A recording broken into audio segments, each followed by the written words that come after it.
Because I wrestle a lot still. Here we go, Billy Gunn! Oh my! I get it, I'm not 20 years old. Like, more of my wrestling is more crowd interactive. It's more crowd participation. And it's all, hey, let's go see Billy's greatest hits. And I can still take a crowd and do whatever I want to with them. And they still have fun. Who named you Daddy Ass? I think my kids in the Acclaim. Are you still part of the Acclaim? So I am not a part of the Acclaim right now. Okay. They are having their own little difficulties right now. There's no storytelling with it. There has to be a reason for me to fight. I want everybody on the planet to see me. Alright guys, welcome to ARWP, the All Real Wrestling Podcast. I am your host, Eric Novak of the Wrestling Republic, and today we have a very special guest. He goes by a lot of names. He goes by a cowboy, he goes by Rockabilly, he goes by Mr. Ass, Badass, The One, and my favorite, Daddy Ass, Yes. Billy Gunn. Yes, I had people ask me today what that actually meant. I said, if you don't know, then I can't go through it. It'd take me too long to get through it. So I am curious though, let's start that off. Who named you Daddy Ass? I think my kids in the Acclaim. I think it was just it's a natural thing, right? Because in AEW, I'm everybody's dad for some reason. You know, I'm the Acclaim's dad, I'm my own kid's dad, I'm my students' dad, I'm like everybody. Yeah. And then it went along with of course, it goes right hand in hand with the Mr. Ass. So, of course, nobody wants to drop that. So we have to keep that into play. So it just, Daddy Ass was just a natural thing with the Acclaim and what we were doing at the time. Are you still part of the Acclaimed? Is that? So I am not a part of the Acclaim right now. Okay. They are having their own little difficulties right now to try to figure out who's whatever the best wrestler alive and the pride, and they're trying to work out their conflict. Until they work out their conflict, they don't get me. So, I've tried to talk to them enough that they're not listening anymore. So once they do that, I just go away. But you'll come back when things get settled, or? I'll come back whenever I think I need to come back. When the things kind of straighten out a little bit. Today's been a crazy day for you. I can't even imagine. You had a huge meet and greet, and now you have an interview, and then after this, you were actually wrestling. Yeah. Are you the only one in your era, your generation, that's still currently wrestling? I don't know. I think maybe, if not the only, I can't right off the top of my head. I don't know. Just, yes, I think maybe, maybe there's a few of us, but I still, okay, let's get this straight first. Cause I wrestle a lot still, but it's not like, I get it. I'm not 20 years old. You look at So, but like more of my wrestling is because they don't know how to do it anymore, is more crowd interactive. It's more crowd participation. And it's all, hey, let's go see Billy's greatest hits. You know what I mean? And I can still take a crowd and do whatever I want to with them, right? And they still have fun, and they're very interactive. And am I going to go out there and have, Dave Meltzer 5-star match? Who cares about Dave Meltzer anyway? I'll just put that out there. Yeah, I'm not going to have one of those. Can I have one if I need to? Yeah, but I have not had to crack that out in a long time. And normally when I really have to get juicy and stuff, it's usually with my students, because they start running their mouth. And then of course, once they start like, hey, we're getting good at this, I just have to turn the heat on and go, okay, now I'll run it with you and show you that you're not that good. Like, let's back it down a little bit. So let's talk about that. You are a coach. Is it at the Nightmare Factory? Is that what? Yeah. That's awesome stuff, because you're training the new generation, and I love that because you know what it's like to train back then, and the culture. I feel like it's really changed recently. I feel like most wrestlers don't have that in them anymore. Sure. So talk to me how it's like training younger people.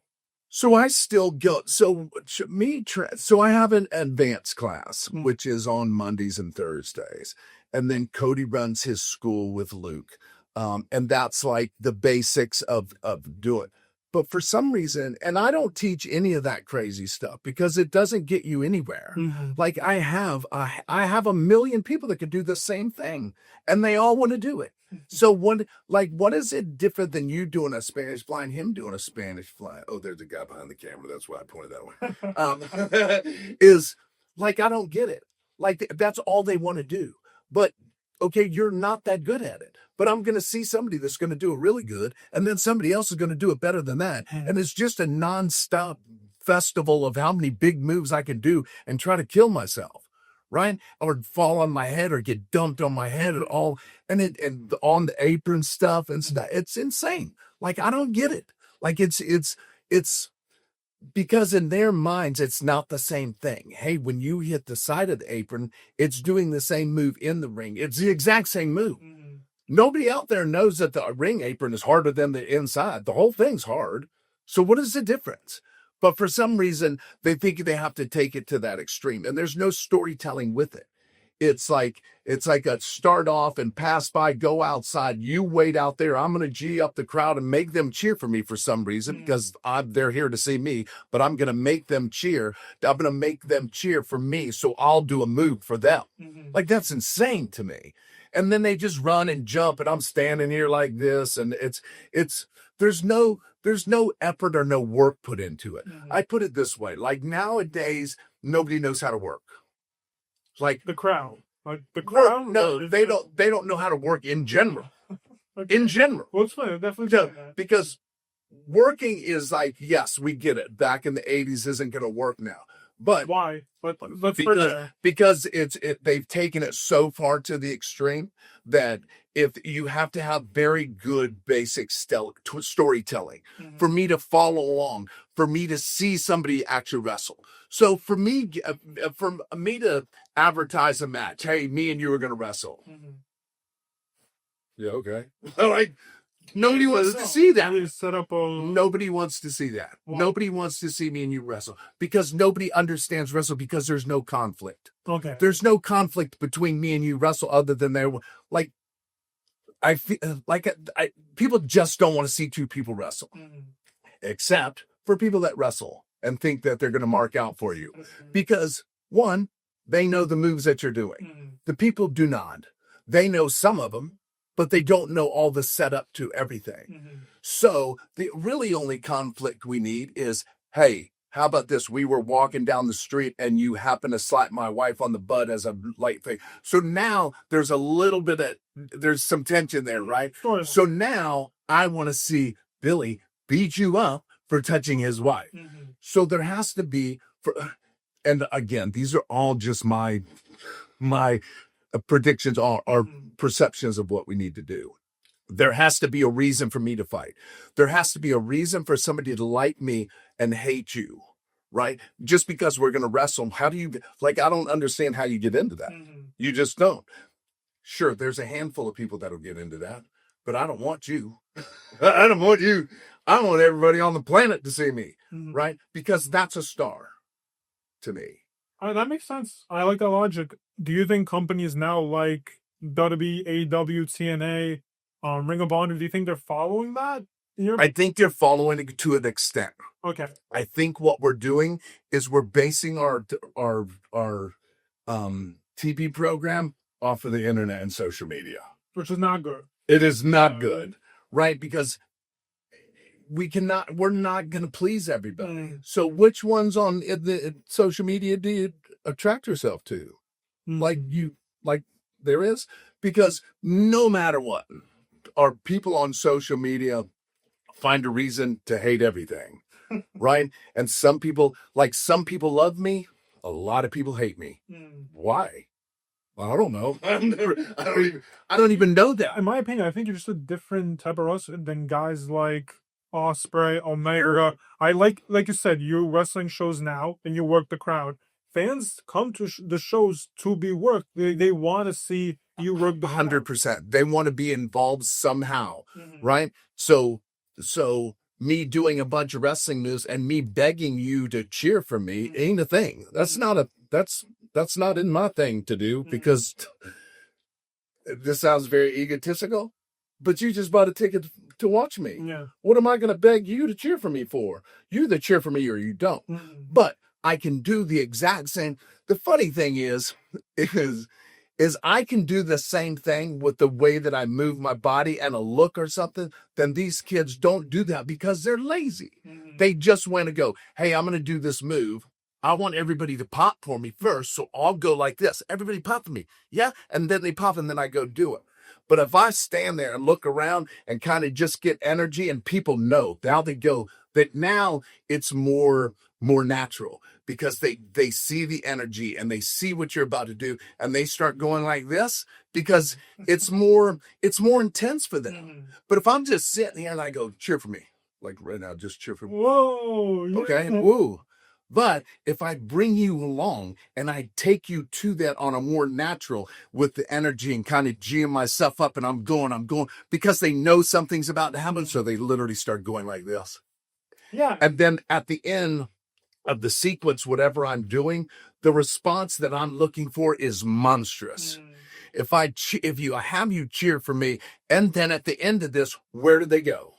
They don't go anywhere, and it's not natural, and it ain't that loud. And I like people to be really loud when I do. Yeah, because you know what you're doing there. You know, if they like you, if they're not. It's the same thing when, like, all in the Attitude Era, when I had so much energy, and all I said were, "Hey, I got 2 words for you." That was it. But there was so much energy. It's the same thing. They all know it's coming, so they all get ready, right? And then when I'm at the end and they all blow, it is so loud. It is. To this day, it's still loud, and it's still not old, and people love to do it, right? It can be done the same way with wrestling moves. Everybody just doesn't know how to work, and they're lazy. So I want to ask, you've been in WWE for a long time, and I will definitely ask some questions about that. But the way you're describing it is kind of how I think of AEW, in a sense. I think some of their main guys who came from Japan weren't taught that at all. No.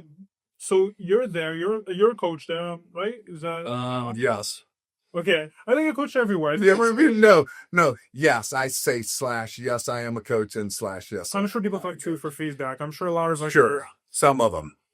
So guys, I'm not gonna specifically name the coach names, but I'm sure a lot of guys now, currently, do you think they're anyway taking that advice or doing it, or you think AEW is going closer to the high spots and less stories? So once they're in that groove, and by no means what I'm saying now, I'm not stuck in the past. I'm not the guy that goes, back in my day, I used to work a headlock for 30. Like, I get it. We're not there anymore, right? But there's no reason why that the basics can't ever work. Like, the basics work really good. They just don't put in effort. So am I opposed to these guys doing all this? No, not at all, because it's really good and you're good at it. So if you're good at it, but when I coach them, the upper echelon, or try to interact, if they ask, it's always a feeling of that I'm trying to keep them from doing their stuff, in a sense. They don't, and I take this from perspective. Maybe they don't, maybe they do. I don't know, because I don't ask. They ask me, I tell them everything, and I'm always brutally honest about what I say, because I don't say stuff just to pat you on the back. If it ain't good, don't ask me, because I'm telling you it's not good, right? Because it does me no good as a coach to encourage the stuff that you're doing that's not any good. You can get good if I tell you that it's not good and how to fix it, then you can fix it. Right? So all these guys doing all these dives and all this other stuff, sure, there's a place for it, but let's kind of work to get to it, instead of right when we start, just start doing it all. Because then because the people, they're so athletic that the people cannot follow along. They just know at the end of all this moving around and stuff, and all of a sudden something happens and we stop moving for a second, something big happens. So they go, yay, woo! That happens. That happens more often. Yes. And yes, is it big in AEW? Sure. Is it big in everywhere? Yeah, it's everywhere. Of course. Because that's what they feel that everybody needs. Because we're not taking the time to kind of work our way back into that. We've just gone from, the dial at 50 to 100. Like, and we just, and we're just not, it's just not made for everybody, right? I can only see a car crash a couple times before I go, yeah, I already saw it. It's a car crash. Like, we get desensitized to a car crash. That's insane. especially if it's a big car Right. and everything's going all over the place. But once you've seen it a couple times, you're decent, right? You just go, yeah, that's correct. I feel that that's kind of where wrestling is leading to right now. If I don't 100% I don't feel the energy like I felt back then. Like, remember the whole Triple H and Randy Orton rivalry? Like, when they went to the house and did all that? Like, Yeah. I don't feel I think, okay, what did you think? I'm going to ask a specific time. What did you think of Swerve and Hangman? And like, what Hangman is doing now, in my opinion, I don't think there's much storyline being built. But between that rivalry before, where he went to the house, burned down the house, did that stuff, what were your thoughts on? And again, I don't want to just specifically go on them, but like, No, I know what you're saying. Yeah. We're trying to pick out something that people can relate to, Yeah. whatever. I think it's too far. I don't think it's too far. I think there is a you're gonna get a Billyism because I don't really use big words. Very good. So that's why my wife calls it Billyism. Because I'm the only one that knows the definition too. I think sometimes I think it's easier for them to hit people in the head with bricks and shove things in their face and stick through to get that reaction. Like they're looking for a certain reaction because our wrestling can't do it. And I'm not saying they can't, because they can wrestle. Mm-hmm. It's just they've exhausted the wrestling part, and now this storyline has gone, where do we go now? Mm-hmm. Oh, I stomp a brick on your face, which in actuality, can you really do that? Yes, you put a bag over somebody's head and try to kill them. Well, that's what we just saw a couple of weeks ago. I mean, yes, so you go to prison for that. So I don't know how. I get where they're trying to go. Mm-hmm. I really do. But for me personally, it's too much. I agree. It's too much. You know what I mean? It's like I'm going to burn down somebody's house and you're not going to come absolutely murder me. Yeah, if you come and burn down my house, you die the next day. Wrestling is entertainment, but you think it should be much more realistic in that sense where... So I feel, yes, we're entertainers at the heart of it. So if we, like, the storyline has to, like, we can still get really good storylines. I just feel we hot shot them so fast that we don't let them time to build to go somewhere like that, right? It's like Swerve and Hangman have a wrestling match, okay? Now, just for poops and giggles, Swerve cheats to beat him. Okay. Now we've done that. I'm going to burn down your house and hit you with a brick. You know what I mean? And again, yes, we're using those two as examples. Nothing against those guys. It's just what we're talking about. So please, everybody, try not to go off on me, which you will, but that's okay. But you know what I mean? I'm just showing you extremes. We have a wrestling match. Then I burn your house down and hit you in the face with a brick. Right? Or I have a wrestling match and I put a bag over your head and try to kill you. It's like I feel that's where people think we have to get to. But we don't. We do not. We just come up with better storylines and how to enhance this story. Mm-hmm. Like, instead of going from here to here, let's go here to here. Let's walk up the steps. Mm-hmm. There might be, instead of two steps, let's walk like 10 steps. Mm-hmm. You know what I mean? And there's ways to get around that without doing wrestling stuff. You know what I mean? Besides the, I'm going to steal your kids, or I'm going to go stand next to your baby's crib and, oh yeah. Not so much. And I understand. Yes, I do understand that this is all make believe. Yeah. Well, no. I mean, you know what I mean? Parts of it, but But sooner or later, it's just like I teach all my kids. We have to be as realistic as possible with all this UFC and stuff, right?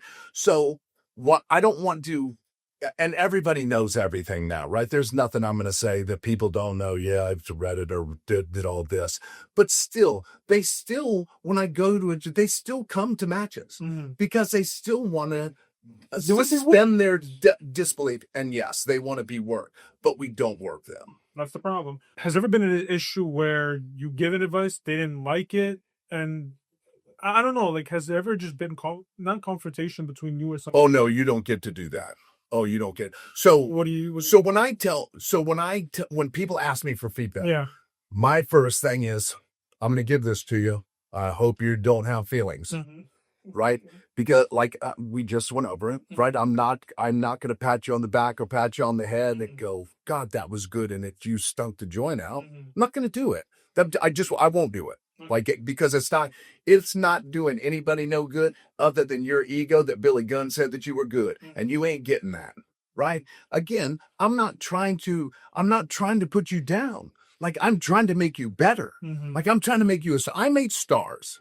Like, when I teach to make stars. I want you to be a star. Everybody that I've coached, everybody that I do stuff with, I want you to be a star. I want you to be able to go through everything I've gone through, right? And I'm not saying I'm a huge star, but people know who I am, right? Because I've done some great things in this business, not have one regret doing.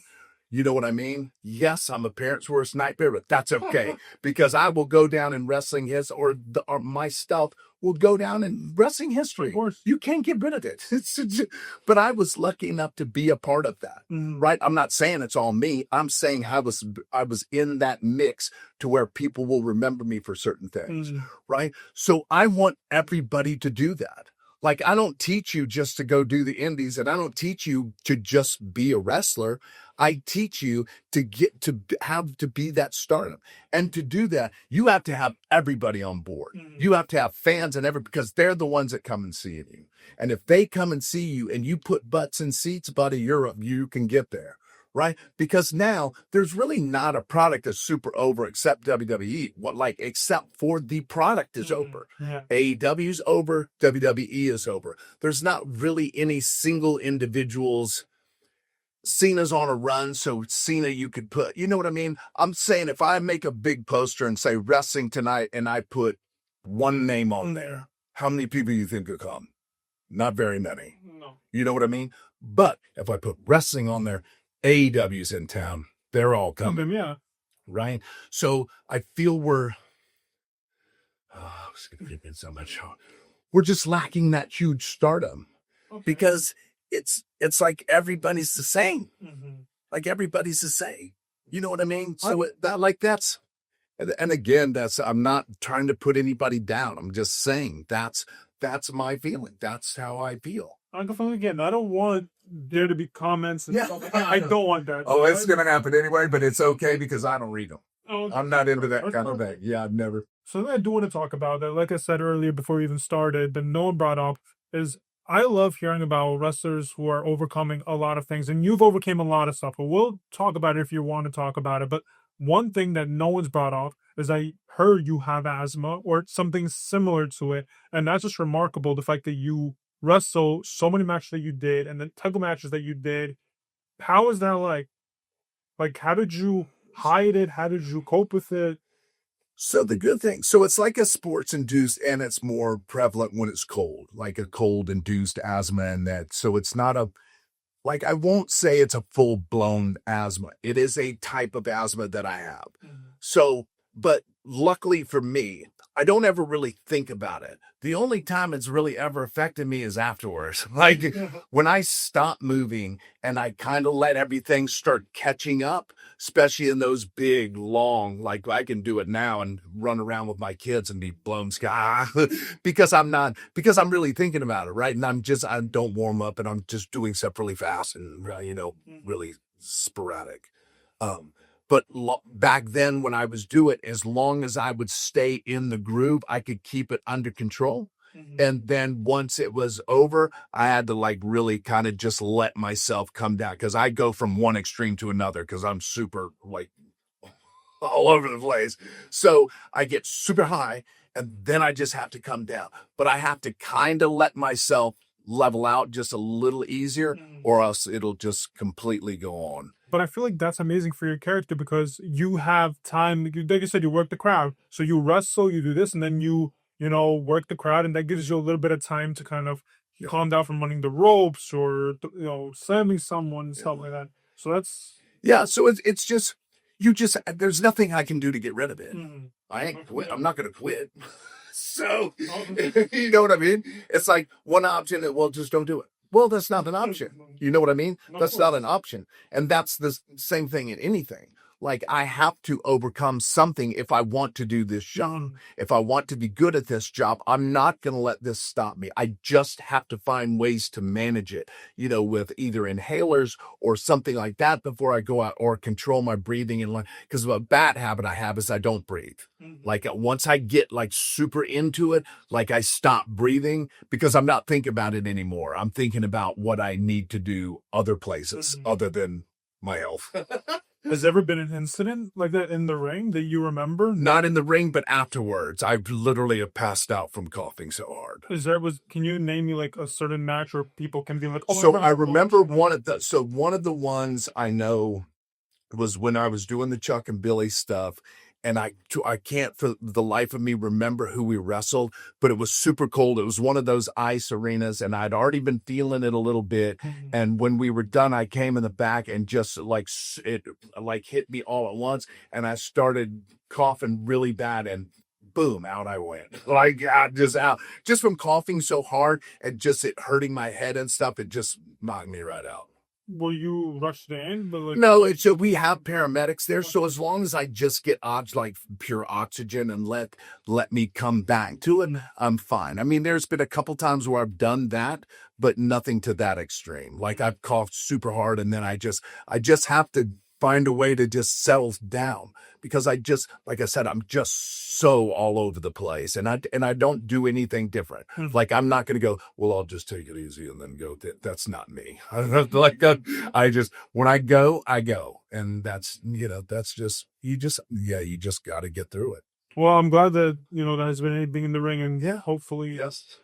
I don't even want to bring it up.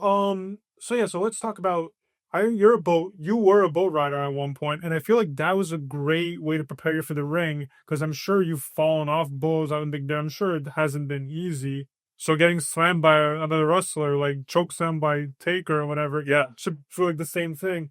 Talk to me about that. No one really asks you about the boat riding either. So, bull riding was just a thing I did. Like, when I was a little kid, I did it in high school, I did it in college, and then I went pro, and then because that's where I was. Bro? Yeah. Wow. So why switch to wrestling? Because I went to Don Gay's bull riding school in 81 or 82 in Mesquite, Texas, when I was still right about to get out of high school, or about to graduate from high school. And I went to a school. It's like a week-long school. You learn how, the basics of bull riding. I'd already been doing it. It was one of those things where let me go somewhere and kind of make my what I want to do a little better. Especially Don Gay at that time was one of the best ever. So I'd went, and the one, like, there's a lot of stuff that stuck with me, but the one thing he had told all of us, he goes, hey, if you ever get on one of these bulls and you're not scared or have that butterfly feeling, then get off and don't ever do it again, because you'll die. Like, or something bad is going to happen. Right. And for some reason that always stuck with me, and it happened to me. Like, I never thought it would, but it did happen to me. Because even today, the kids talk about it all the time. They go, hey, how do you go out there and not be so nervous? I went, who are you talking to? I'm a wreck. I'm a wreck before I go through the curtain. I literally am. Like, to this day. Because it's just nerves and exciting, and I just want to make sure everybody has a good time, and I want to make sure that everything goes like at least halfway good, and I do good for the people. So that gives me super built up anxiety. But the minute our music plays and I go through the curtain, it all goes away. It's just that moment. It's that moment when I walk up and we're about to go on deck, and I get like super nervous.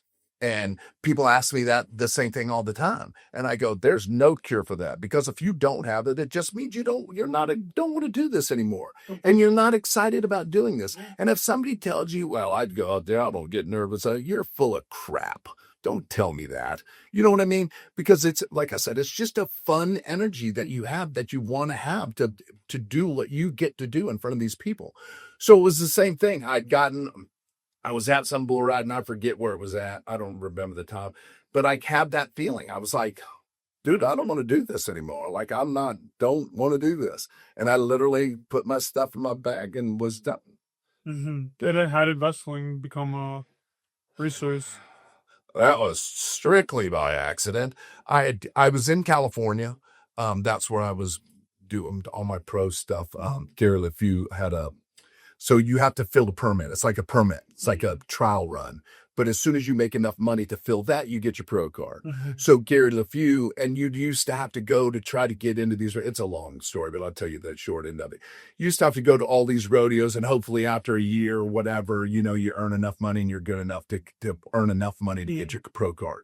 So Gary LeFew used to put these little bull ridings on, little jackpot bull ridings where the money goes towards your card. So you could go there every week to one place. And it would just depend on the money of how many people were there. So I used to go there all the time until I got my pro card. So it's a little, I don't say easier, but it's a good way to kind of get money so you're not traveling all over the place, especially when you're broke. So you could go to one place, spend all your money there, and then at least have a ride home, just in case you didn't win it. How did WWE come? So how did that? So I come back to Florida. I have a buddy of mine that's working at a gym, Foster. He owns a gym, and I said, "Hey, I've got this gym. If you mind if I work here, because I got no job or nothing. Yeah, you could open or whatever." Ron and Don Harris, two twins, Skull and 80 Ball or whatever. So I've known them forever, and they came in the gym one time, and I went, "Oh my God!" I said, "What are you guys doing?" And they told me what they did. They were the Bruise Brothers for Memphis, Lawler stuff, and Jerry Jarrett's. They were running that territory, and I laughed so hard. I made fun of them and everything else because I wasn't a wrestling fan. I didn't know wrestling. Never, like I've seen it on TV and laughed at it and turned it right off. That kind of guy. That was me. And then they had told me, "Hey, why don't you come do this?" And I said, "Not there, Abe. Not one chance you're getting me to do this. I'm not, the typical, I ain't doing all that fake stuff and like fake hitting you stuff." And they go, "Okay, whatever." So we just kind of blew it off. And then they came back again and they go, "Dude, you have to just come try this. You're tailor made for it. You're big, you're super charismatic, you're got a ton of energy, like this would suit you." And I'm just like, "No, this isn't a thing for me. I'm not, like, I have no interest. Like, I not one interest. Like, I didn't grow up liking it. I didn't grow up watching it. I got no interest." Finally, they did it. They got me, they hooked me. They said, "Come on, we're going to go to the school that we have." Yeah, it was about 15 minutes from where I was at. And I was getting off anyway. So I went, and it was the typical, I know it sounds very stereotypical, but it was in a metal building in Florida in the middle of summer. It was so hot. There's a little 18 by 18 ring in this, metal building. And we got in there and they commenced to beating me to death. And I mean, beat me to death. Both of them. Both of them just beat it. There wasn't no, "Hey, start this." There wasn't no, "Hey, brush your feet off before you get in." It was get in and start. And they were my friends. And they were beating because it was still a thing then, right? It was still a thing. "Hey, we want to show you this, but we're not just going to, open the door and let you come on in," even though they were my friends. And they beat the life out of me. And I mean, beat me up too. And you still came back. Yes. And I sat when it was all over, and I looked at him and went, "Hey, where was the fake punching and all that stuff like that? Where was that? Like, just slinging me around?" Because there wasn't no school orientation here. It was full on. It was them practicing all their stuff on me and me not knowing what I'm doing. Although they were safe, it's just there was no pulling stuff. It was just full on, just beating the life. And I literally went, "Yeah, okay. Like, okay." Then, like, the thing with me is when I commit to something, I'm 100% in. I'm in until, something either dramatic happens or I become very good at what I do it. So that was kind of my sports in high school thing it's going to sound egotistical again, is when I played something, I was really good at it. Like, so there's nowhere for me to go, right? There's no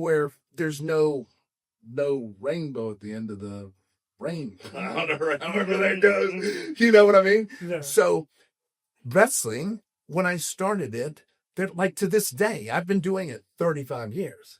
And I still love it more every day because like we've said, it changes. You've got to change along with it or it leaves you behind. And I don't want to leave it behind yet. You know what I mean? I've got great students. I've got great kids. I have great people at AEW that that love to be taught by me. And I still want to do this. And I love learning. It's funny because when we have guest seminars coming out, and I go to all of them because I just want to hear others people's perspective on what our business is to them. Yes. Is it all the same? 100% all the good ones? Exactly the same. Just a couple different things, but I still want to hear it from people because I love this business. I do. Right. So I still want to do it. And when you go there, do you give your opinions too? No. Okay. So I don't go to do that. I go to just sit back. Yeah. Do they ask me all the time? Yes, but I just let them know. And most of them are all my friends anyway. So I just go, hey, I'm just going to sit back here and listen. If you need me, just let me know. But I just want to listen. And they just go to talking and I just listen because it's super, it's very, very learningful to me. And it's very, very insightful. And I love hearing that. So that's awesome. Yeah. Again, you're talking about the fact that you felt like you were good at everything you've done and you've been put through a lot of different character work. Tell me a little bit about Vince McMahon, because I feel like a lot of the character work that you did was under him at the time. He was, again, this was when you first came, he was doing pretty much everything. Yeah. And it was some of the best years, Tell me what character work you felt like you wasn't really for you or you really loved. What was just the hard part about being a wrestler? And outside of the wrestling in general a bit, but more about this is your character now, work with that. So that's something that you had to so luckily for me, they let us come in as a Cowboys. So because Vince loved the idea. Okay, let me preference this first. I don't condone nothing Vince did. So, but as a business, we're talking business stuff. You know what I mean? We're talking about what he did here in business, but you have to preference that for people. So character and wrestling all have to match up.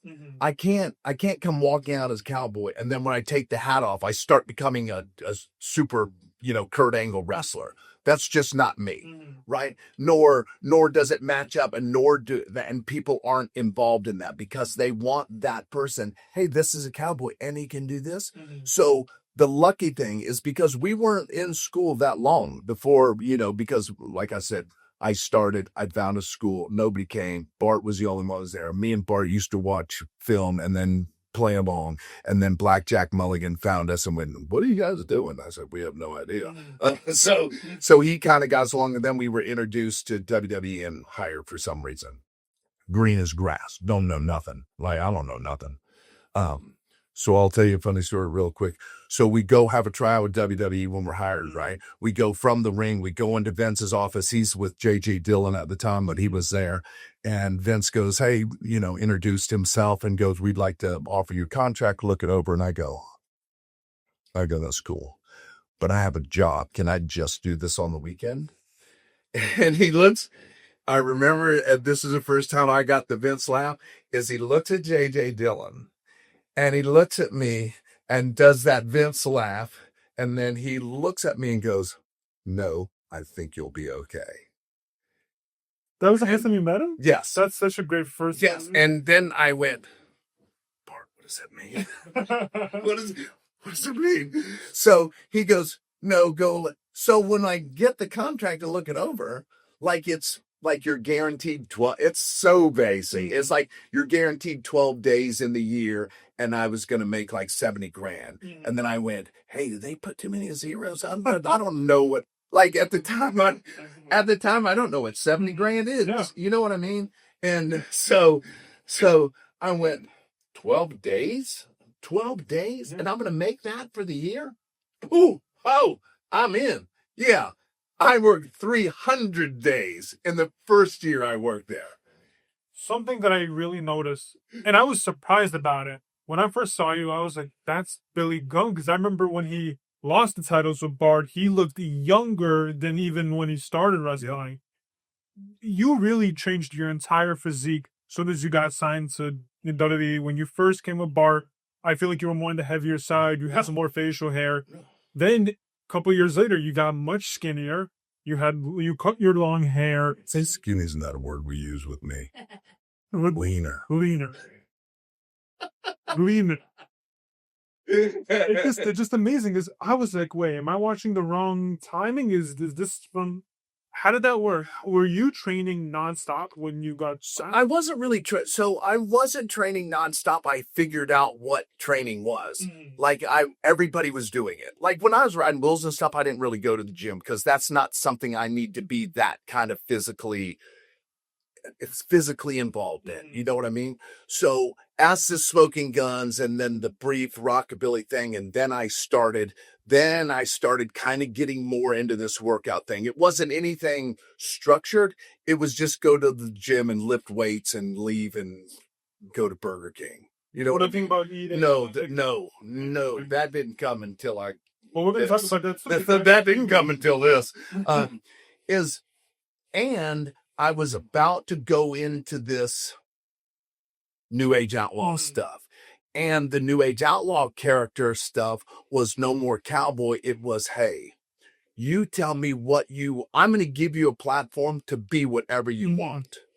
So Vince told you that? He said, yes. Do whatever you want? They told me and Brian could do whatever we wanted to do. It's just before. He goes, we're going to fire you anyway. So you might as well just do what you want to do. That's why he became New Age Outlaws, because they were like, you're on the chopping block and we just. Yeah, because me and Brian, so as Rockabilly and the real Jesse James, we were working each other. Yeah, that's at the match number one, and we would literally stand at the curtain and look at each other and go, okay, same thing here. Whoever gets the biggest pop, which is 0, whoever gets the biggest pop goes over. And we were to the point where Brian would walk out. He'd do some fun. He's very charismatic and very cool, like cool in a sense where he's like you want to hang out with him. You don't know why. He's like my youngest son. He's so cool that that you don't know why you like him, but you like him right off the bat. Which is, you don't have to work on that. That's solid gold. Me, I don't have that. Like, so, yes. I feel like every time you got on screen, you were the most likable character. Even when you were trying to be a heel, I felt you were still likable. Okay, let me rephrase. Yes, I understand what you're saying as well. But if you look at me, when I started kind of getting into the body thing and stuff, it's like, okay, these guys are cool. God, I hate Billy because he looks so good. And you know what I mean? So it's that kind of to where Brian is like, if you're at a party, you just walk right up to him because he just like I compared both of them, Brian and Austin, my youngest, they're the guys that you have no idea why. There's something attracts you to them that you just want to hang out with them. I do not have that until you know me. Okay. You know what I mean? Until you kind of get to know me and know that I'm a little rough at first, but once I get you're okay, I'm okay. That's just how I am. So if you have that, it's very easy. So whenever Brian would go out, of course he would get, at least 3 people cheer for him and I would get 0. So we would literally go in the ring, lock up. He'd go behind me, put me in the pump handle hit because that's how much we didn't care anymore because we were getting fired. It was a thing. It was like they were doing nothing. We got nothing for you guys. Don't know anything. So all of a sudden they need this tag team and we were supposed to do something together. I think we were supposed to do this run in. We went too early. So we end up sitting on the stage waiting because we were just feeding in for stuff to get beat up. Which I'm very good at. So is Ron, which is I have no problem with, but we were really good at it. So we would do it all the time. Yes. So we would do it all the time. Good for us. So yeah, they thought we did it on purpose, which we didn't. Like they held us off for a little while and then we went. So they kind of went, okay, well, we're just going to stick you 2 together and you do whatever it is that you want to do. Right. And I've always heard that the bit, like when I was there and learning from some of the guys, is the best character for you to do is what is inside you. What's inside you that you can turn up 100% and be on. You can't be like I can't be Mr. Ass at home, right? One, my wife would divorce me. Then two, people, it's just not a thing. But I have a platform to wear that mask. I have a platform that I can be that person because that's not me. That's a character I'm playing. Has there ever been a time where the character took over who you were?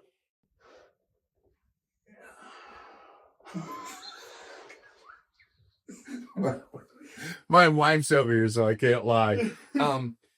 Yeah, maybe when we were super hot in DX and we could do no wrong, I kind of, without lying, yeah, it was me all the time. There was no turning off because I felt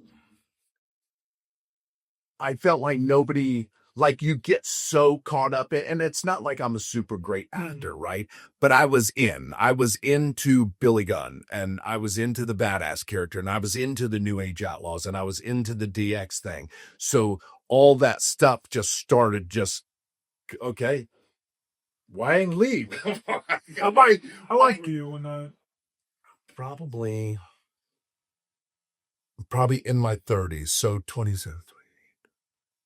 Yeah, mid 30s. And having Vince tell you, do whatever you want, would you say that was good for business? 100%. Even because there was no reins, there was no nothing. It was just do whatever you want. And then they handed Brian a live mic. Are you kidding me? And he just went off. Fans, good for wrestling. Yeah. So I'm saying, as in, like, for your own mental health, for your own like self, like being like a rocker at the age of like 30, like back then rockers, they had crazy stories and some live to sell it today, some can't. Yeah. Wrestling was at the time where you were celebrities. You guys were people, wait day and night for you guys to come out. I feel like having the pressure of, hey, do whatever you want, and there's no strings on you. Was that like a scary time, for you? I don't think so. I think it was more relief that I don't have to worry about anything except me and Brian. Okay. Like, because we were always very meshed together. Like, there was none of us ever fought against each other. Hey, I want to do this. I want to do this. There was never that conflict. Okay. It was always just about what did we want to do? Like, what do you want? Like, what are you feeling? And like, hence why, when we were getting hot and we were wearing the shirts that I'm with him and he's with, and the South Park stuff and all that, are just ideas that he would come up with. And he had an airbrush guy that would just airbrush really quick for us. And whatever he came up with, it was never. So yeah, being able to do whatever we wanted to is one, dangerous, and two, not so much of a stress because we could do no wrong. Once we got clicking, we could do no wrong. And I don't know why. It just was a thing. It's just like I can't put my finger on it or tell you anything other than me and Brian together are magic. And neither one of us knows why. Because we're so opposite. We are so opposite. Really? Well, he got to wear clothes all the time. I never did. But listen, people would love to see you without. Most of the fans were going crazy just because of your physique. That was her whole character. Yes, 100%. So when you have that and you have no limitations and you can't get fired, buddy, there's some you kind of go off the rails a little bit. And I won't lie. I got caught up in it and let it get me. I let it get me big too. You know what I mean? We'll talk about it. I'm just surprised that's why New Age Outlaws became a thing, because I we're going to fire you anyways. Let's see if you work and if it sticks. Yeah. I'm surprised that was the case. Yeah, but so why though? Why would you think that, like, if I don't have anything for you, if we're just kind of letting you buy your time and we just go, so what we're doing, and I'm not saying it's this, what we're doing, letting you do, because they were literally, other than the cowboy stuff, they were putting this on us, right? They were, you be this and you be that, and then he's the roadie and all that, whatever. And then you just go, hey, we're not working for us. Now just do whatever you want, right? So now I can do whatever I want to do And I don't think it, and if I look back, it wasn't as much to save my job as much as it was to stick it to them that I'm really good. No, I listen, but it worked. It worked. It did work, but it worked because of Road Dogg as well. It wasn't just me. It was the mix between me and him that people kind of like. At first, we were heels, and we were not heels very long because we were about the coolest thing you could not possibly not hate. You know what I mean? So, whose idea was getting you guys involved in DX and creating DX? I think it was Vince Russo. Okay. Because, Sean was going away. Hunter just wanted to keep that. And I'm going to say it. We were, if not hotter than DX, we were next to him. There was no more of that. No more of that. There was that for a little while. And then we started catching up. And we were, if you look back on the beginning of the New Age Outlaws and when we started clicking, we were just as cool, if not cooler than those two. Those two just had a little bit more room to do stuff because they were a little bit more on top than we were. But we were kind of just sliding through there, and we just caught up. It wasn't because we said, hey, we're going to catch those two. It was just because what we were doing at the time, people were in. They were buying in hook, line, and sinker. So if Sean's going away and Hunter still wants to do this, was Hunter way almost scary for you guys? Like, oh, it might end DX, or because he was like the face again. He was fish for a lot of the time, and I was like, was that like scary when you guys again? Like, you're all a team. Anything someone does affects everyone. Were you worried that like, damn, Sean's out? I guess it's better cut all of us and then the story. Was there ever some type of fear in that sense? No, why? Because we weren't that way. We were, when we all joined, we all knew, like, the best thing about DX, no matter what the people were, China, X-Pac, me, Road Dogg, Hunter, whether it was whoever was in there, like, we didn't have very many people, right? Is once all of us got together, we all knew our positioning. Like, nobody was like, it's not, hey, I'm better than Hunter, I'm going to go for your spot, right? It was everybody knew their spot. Everybody was happy in their spot. And as we work like that, it was amazing. And that's why it was amazing. Because one, we didn't let other people come in. We were super, super good with the positioning that everybody was in. Because you have to have, for that kind of thing to work for me, you have to have somebody on top, which was Hunter. You have to have a supporting cast, which was the rest of us. Like, Kid knew his spot, China knew her spot, and me and Brian knew our spot. And it was okay. Like, we were okay where it was at. There was never any of that power struggle of, doing this, and I want to do that, and you want to do this, and you get to do that, and I can't do that. There was none of that whining stuff ever. That's why, to this day, it can still be super hot.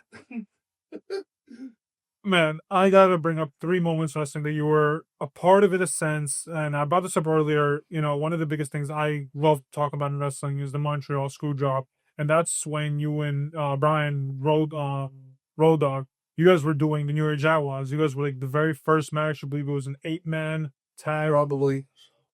Explain to me again. I just want to know what it was like in the locker room as a wrestler. Because this is the first, like, again, I'm sure this is like your first major, like, what just happened. It got cold. So to be honest with you, I only knew the chaos part because we weren't any part of that mix. Like, you know what I mean? And I'm not trying to, like, if I knew something, I'd gladly tell you. I just didn't. Like, we did our thing. By the time all that stuff happened, we were kind of hanging out and getting ready to leave. And then all this chaos, everybody running around, and we're trying to figure out who's doing what and what's going on. And, hey, Brett just punched Vince in the face. And we're like, what is happening here? What just happened? And then we started kind of figuring. So it was more after the fact, the next couple of days of what happened, because we weren't into the TV part. We were pretty much trying to leave. I'm curious how that locker room like felt. Even the next, it was just chaos. You know what I mean? It was just chaos, and everybody trying to figure, because most of everything was done behind closed doors with only a couple people that really know what the whole. So do you think you have an idea? I mean, again, I'm not asking you to tell us. I'm just you're close with. I do not, because I didn't care, to be honest. Okay. I didn't care. Like that had nothing to do with me. So what do I like? They didn't do it to me. So like the only thing we were interested in is somebody hits in the face. that was the most exciting thing. Is, oh my God, did it really do? So now that's really the thing, is trying to figure out, like, was that a thing? Was it? For me, I'm only asking because I can only imagine as a wrestler, the next day you come in, locker room was cold, and you guys realize that the person who you hope will, take care of you guys could screw you over just like that. Like, again, in Brett's case, his hometown, his family was there. All that happened. Can you guys still trust? And again, I know I know you're probably getting somebody you never trusted from day one. Yes. So look at it this way. So maybe I'll give you some perspective, or maybe not at all. I don't know. Let me give you this hypothesis. So, yes, we're in Montreal. It's Canada. It's your town. It's in Canada. And they want you to drop the belt. The boss said, drop your belt. The boss. So, in a sense, you make Sean a bigger heel, right? And you do business because, and again, this is just my thing, is like I'm always business first. I don't care. You could beat me every day. Don't care. That ain't a thing for me. But winning, losing, it don't matter to me. Like it's if you hire me to wrestle for you and you pay me money, I'll do whatever you want me to do because that's what you bought the rights now. I don't have the right to go, yeah, that's not going to work for me. Well, no, it's just not going to work for me. Like, I don't care. It's my town. I don't, like, does it really matter? And I understand both ends of this. I really do. I understand being in your hometown, all your people there, but look at it as a business. It's not real. And you're really wanting to move Sean around and make him the guy.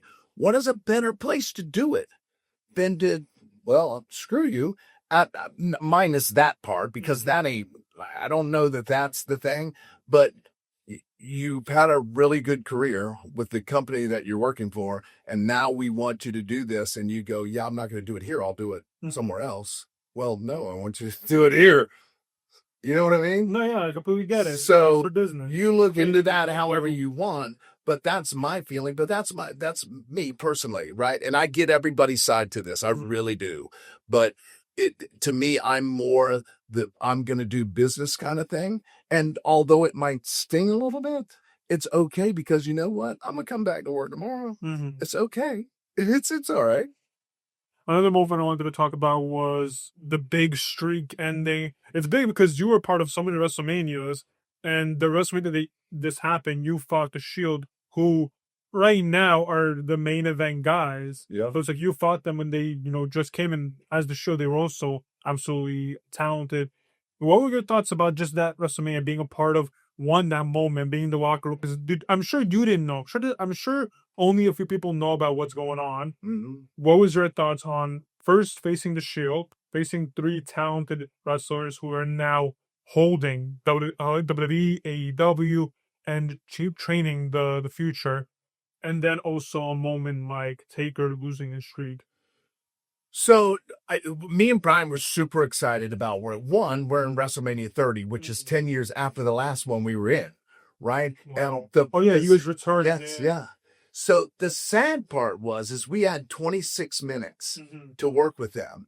And when we got to the curtain, the show was heavy already, and they cut it to like 8 to 10.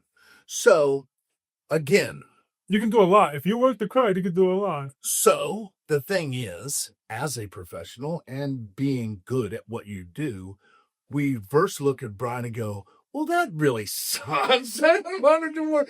I actually wanted to work. But then you literally go, okay, how do we fix this? Right? So now we're relaying stuff through the rep, through the RF mics and stuff of what we need to do to fix this, to get to where we need to get to, because we have to do business and we have to get through this, because if you look at it, it's really not, and it's like a very important match, even though me and Brian thought it was, but that's just me and Brian. That's not business, right? But it is special. And at least we get to go out and say, hey, we worked, WrestleMania 30. It was 10 years after our last one, and it's all good because it's okay. Like, we still get to come to work. So that's a good thing, right? I'm not, sitting at my desk writing indie dates. What were your thoughts on Roman, Seth, and Extremely talented, right? So they are. I mean, how can you think back then, even then, I thought they had a really good thing as well. They were super hot. People were really into them. They all three gelled really good because, they're all three friends, and you knew it. You know what I mean? Because they all fed off each other really good. And I think they had almost the same thing, is there was no power struggle. They were kind of all in that same level, Yes. Yeah, level. It's never, when you thought of them as a Shield, you never thought, well, Roman's going to be the big star here. And, John's going to go somewhere else. You don't ever think that. You just take it for what it is right now. And they were really good, right? And obviously they all are amazing now. So. No, I think they've been pretty good for themselves. Yes, working out pretty good. Tell me about Taker and Brock, because as a fan, I want to know that's obviously an amazing moment. For yourself, I'm sure they didn't want to tell you. I'm sure everyone in the locker room was also as shocked. Yeah, nobody, I was the last to know about any of that. I'm sure you asked too. I'm sure but it's what it is, right? It's just, do you want to see it broke as a personal friend and that kind of juice? No, you don't. But it goes back. Dude, I'm just doing business. Where is Brock at now? Good God. Dude, we talked about putting a name on a poster. You put his name on a poster, and boy, they come out of the woodwork. He was just a monster draw. Like, you only and people are like, guy only works on every so often pay-per-view. Yeah. Yeah, he does. Because he's got that kind of juice. Like, you don't get that kind of juice. You know what I mean? By just being a good wrestler. He's a spectacle. He's something to look at, and you don't get to look at him every week. That's true. Yes, 100% it's true. His matches, not even the most recent one, but I don't know if you remember Extreme Rules against Cena when he jumped off. I've never seen a lot of people do it. I've seen high flyers risk their bodies, but it's because they did it throughout the NBC scene. First I've ever seen a wrestler jump from the steps off the ring. That was you know that moment. Yeah. You see that? Yeah. Because he's a freak. He's a gigantic freak. And I mean that in the best way, because I love Brock to death. I had one of his first matches ever up there. I had one of Randy Orton's first matches there on TV. Yeah. So you're beat Randy Orton. Yeah. So, so seeing all them, and it does mean more good to watch other people succeed, knowing that I had a little bit of a hand in it. You know what I mean? Especially my wife, when I was teaching at the Performance Center, and I had some of the Shield, I had all the huge stars, and just to watch them go from there and just to be on the main roster is amazing for me. That's better than anything I could have ever done. And then my kids, and then watching them. Are you kidding me? Oh, they're doing amazing work. It's like, that is more satisfying for me.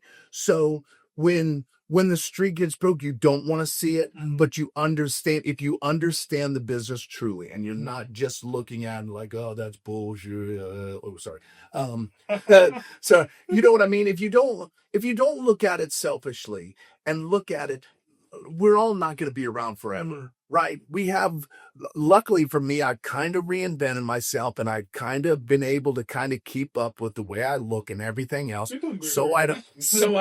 So I'm a little bit out of the norm. A lot of guys, you have so much time, and then you're out doing signings and stuff. There's nothing wrong with that. So, but in the meantime, you have to push people forward. Road Warriors did it for me and Road Dogg. Like, they were the guys. I mean, they were just ferocious, and they came in and we beat them. The Usos don't get to where the Usos are without me and Brian.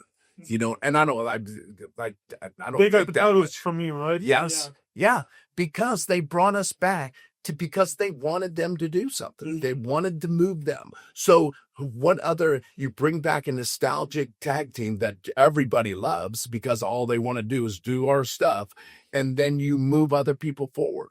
And that's how this business exists. It's by taking stars that were stars and moving young talent and pushing them forward. You know what I mean? Of course. So I feel that did monstrous and I feel Brock would have been okay on his own the way he was going anyway, but to beat that kind of streak, just beating Undertaker is one thing in itself, but to beat that streak, now he's the biggest draw on the planet. Did you ever have a conversation with either of them after that? Like, just even as a wrestling fan or just being a worker, like, hey, I can't believe you did that, like that's... No, because that's theirs. That's their stuff. My opinion is just my opinion. I'm not going to voice it to nobody. Right. Like this is the first time I really ever talked about it because it's not sort of different. Yeah, you know what I mean? Because it's not my place to go and ask them what whatever they're feeling or whatever they're doing, because that's them. And I want to keep, because they might tell me something that is totally off balance for what I'm thinking, and I don't want that. I don't want that. So, it's their thing. That's what they're doing, and nothing to do with me. And then I have my opinion about it. Lastly, I want to ask you, a huge wrestling moment, insane, is when DX met NWO. You got to be a part of that moment. You got to actually be in that moment. Tell me what that was like. Tell me what the idea was originally. So WrestleMania 31, we did that. Yeah. Okay. Yeah, it was cool, right? It was so really fun because it's really the first time that your major players are, because during the Monday Night Wars, that was a thing. It was the DX against NWO. Really, it was NWO against everybody, but it was really kind of because we were kind of all in that same mix until the NWO just let everybody under the sun in it and just kind of watered it out. So, and then Hunter working Sting, which Sting has never been in WWE. So the one time he's in Mania with Hunter, and then we all start siphoning in as just, it was cool. It was great. How did that idea come together? I have no idea. You're just calling it something. I think it was just because we were already there. So I think it was just, hey, this is super special. How do we make it even more special? Well, you have Hunter started to get beat up, and you bring his troops and then have Sting on us, and then Sting starts getting in trouble. Then who do you bring? The NWO guys that are behind. So it's just, it's all a super cool, nostalgic moment for everybody that was in that building and everybody that saw that to talk about it. How was it even afterwards when you got to the back and you got to... Other than Kevin Nash mad at me because I came full board almost knocked him out. I think it was okay. He goes, geez, can you slow down a little bit? I go, I don't know. I was excited. I'm just curious how, like, again, when you're in the ring, you don't really take things in because you want to, work the crowd. When you actually get in the back, you're like, wow, can we believe we just did that? Yeah. No, because you have an idea before you go out there, right? We all kind of are kind of on the same page of what we're going to do and how you're going to do this. And then you have that, geez, are they going to even know who we are? You have that, you have that doubt in your head as well.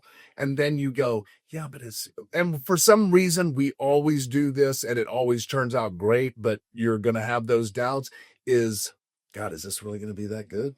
Is this even going to work? Right. And then you go do it and it works out twice as good as you even planned it. Then you come and back and then everybody goes nuts. You go, okay, yeah, that worked. Okay. I knew it was going to work all along. Yeah, I mean, who would think that wouldn't work? You know what I mean? I know us. Really? Us as you didn't... me as having some kind of doubt. But we all have that. Like, it wasn't just me. I'm just saying we all have that, no matter what it is, right? Even the Acclaimed stuff, and when I was doing that and we were hot, it's just, oh, God, I hope they bite on this. And you just never know. You know what I mean? You have that doubt until it happens, because I think that's part of being human. And I don't think it's a negative of feeling like that. I think it's just I don't want to set my expectations so high and they get crushed, I think is what it is. So you kind of go a little bit below the meter. And then when you go out there, the meter just floats. You just go, I knew it all. I knew it all along. All right, we do have to end soon and very shortly. I do have two small questions for you. You know, obviously, I feel like most people can guess your age, but you don't look anything like your age. I think like you could, again, you're wrestling in a couple hours. Yeah. Have you ever thought about, like, not a retirement, but like, how would you want in your own way to go out in wrestling? Like, Yeah, just go away. I'm okay. you wouldn't put the last match. No. And if I Not even with Roman. and if I did, well, no way. Oh, jeez. No, I make fun with my kids all the time because I told the kids that I want Will Ospreay because I'm going to take all his stuff away from him.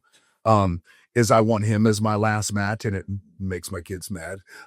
No, dude, I'm so happy. My life couldn't be any better. You know what I mean? I have two kids that I watched in the business, and I got to work with them. I've done some amazing things in WWE. I've done some amazing things at AEW. I have some amazing kids that I coach. And that's where all my joy comes. I don't need a last match. I don't need a last run. I don't need none of that. I am so good where I'm at now that I'm happy. So do I just want to go away? Yes. But maybe something with my kids. Maybe if I were to do like a 6-man with my kids, some kind of fun, something like that, just so I have that one last thing but I've done some good stuff with all them. And that would be the way out. Hey, your kids are doing amazing stuff right now. I mean, Colton's currently hurt. Yeah. I mean, obviously the good, really good. He's way ahead of schedule. He just set it in his head to get better, and he's getting better. He's a smart kid. Very. It's the other one. Oh, he works the crowd very well. Austin? He's amazing. Yeah, my wife gets mad at me all the time when I say stuff to him. She goes, "Don't you dare say nothing to him. He's exactly like you are." Well, I mean, Austin acts a lot like you in the ring. Colton looks a lot like you. 100%. Like I just threw him up. All right. The last question I have for you is, if I'm going to do an interview with another person, another wrestler, as for still wrestling, not even a former wrestler, Hall of Famer, and everything, what would you ask another wrestler? What's something that you would want to hear from another wrestler? Like if you had to ask a question. God, you have to do my best. Yeah, I want you to do my job for a second. I guess, do you really have a passion for this? And don't bullshit me. Because I don't know. I don't know. I think it's do you really feel do you feel this? And I know they feel it, and I know they love it. I know they do. But I want to really know how you feel about it. Does it keep you up at night? Does it haunt you? Does it not haunt you in a bad way? But is it always? Because it used to be horrible for me. I mean, I'd eat, drink, sleep. I'm so obsessed. It would keep me away because I'm just thinking of different things to do. But it's, what is your passion to be in this? I guess. That's the music one. Because you sacrifice everything for this. I promise you do. Hence why I never wanted my kids to do this. Really? Yes, but they're really good, and that really pissed me off. All right, well, we're in the time. Okay. Billy, it was an absolute pleasure to have you on. I hope you enjoyed it. Is there anything you want to say to the fans? Where can they follow you? Where can they support you? You know, where are you going to be? Where are your dates coming up? So those are questions that you ask my wife because I go where she tells me to go. I'm not a big social media person because I hate social media because everybody is, like I said before, super negative about everything that you post. But it's at Real Billy Gunn. This is my Instagram and my Facebook and my X or whatever that they stole that from us, but yeah, I'm everywhere. I literally am, and I love what I do. So I still do it, and I want to do it while I still can, because there's gonna come a day where I can't do this anymore, and then I'm gonna strictly do nothing but work out. You worked out with Arnold Schwarzenegger. That was the thing. Yes, yes. I got to ask, how was that like? It was amazing. He is such a good I was sitting there doing it because I work out with Mike Arndt. He's the one that actually takes credit for all this because he got me in the groove. It got me to where I am. And we were working out, and Arnold came up and started telling me how to work out. And I literally just stopped and was like, dude, you're Arnold Schwarzenegger. What are you doing? Why are you talking to me? Like, why are you talking to me? And then I saw him every day for a week because he trains about the same time me and Mike do when I go to. But his workouts were like sort of like he would go until he couldn't. That was like all he would. That was back in the day. But he's such an iconic dude. But he is so nice. He is such a great guy. There's not one bad thing you could say about him. He's always super friendly about talking about working out. You know, he doesn't care about none of his stuff. He just wants to know how your workouts are. What are you doing? Do you feel good? Do you like anything like that? And he's amazing. He really is. All right. Well, Billy, thank you so much for coming on. Thank you, everyone, for listening. Yes. Please like, subscribe, and we'll see you guys on the next time. Yeah.